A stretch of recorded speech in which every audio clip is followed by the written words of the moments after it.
మా ఎంకని ఇవాళ అంటనే ఉండి పక్కల నుంచి మా నల్గొండ భువనగిరి మేము అల్క గెలుతామే, మరి నీ సంగతి ఏందని. ఇక నా సంగతి ఏందో మీరే చెప్పాలి, ఎందుకంటే ఇక నేను కాదు కదా చెప్పాల్సింది. మరి మన నాగర్ కర్నూలు మన మహబూబ్ నగర్ గెలవాలనా లేదా? మరి గెలవాలంటే ఎవరు కష్టపడాల్సింది? మన 12 మందిని గెలిపించింది మీరే కదా. మరి రేపైనా ఈ 2 గెలిపించాల్సింది, తెలంగాణలో 14 గెలిపించడానికి ఆశీర్వదించాల్సింది మీరే కదా మిత్రులారా. ఇవాళ నేను ఒక్కటే మాట చెప్పదలుచుకు,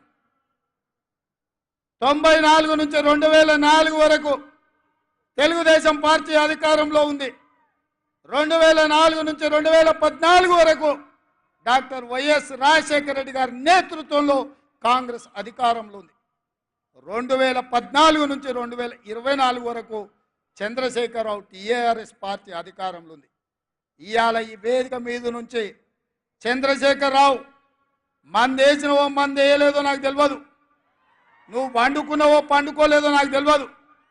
వాళ్ళ ఇంట్లోకి నేను చెప్తున్నా, లేపూరి చంద్రశేఖరరావుని టీవీ చూపించురే రేవంత్ రెడ్డి ఏం చెప్తున్నాడు.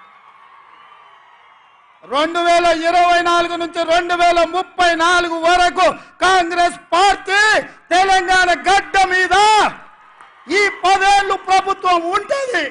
30 జెండా తెలంగాణ గడ్డ మీద ఎగరేస్తాం. ఇది మా కార్యకర్తల మీద ఆనా. పాలమూరు బిడ్డగా నేను మాటిస్తున్నా.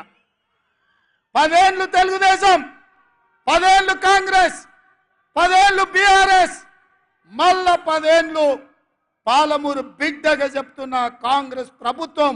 ఇందిరమ్మ రాజ్యం ఉంటుంది.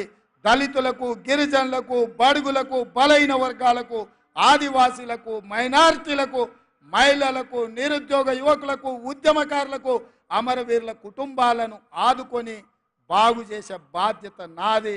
పాలమూరులో ప్రతి ఎకరాకు నీళ్ళిచ్చే బాధ్యత నాది. నాకు వయసు ఉంది, ఓపిక ఉంది. ఎవడన్నా అటు ఇటు చేస్తే తోక గత్తిరిచ్చే కత్తెర నా జేబులోనే ఉంది బిడ్డ.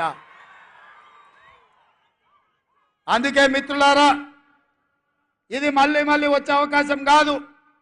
ఈ అవకాశాన్ని జారవిడ్చుకుంటే 10 మంది ముందల పలసనైపోతాం. పాలమూరు బలహీన పడుతుంది. పాలమూరు మళ్ళీ ఎడారిగా మారుతుంది.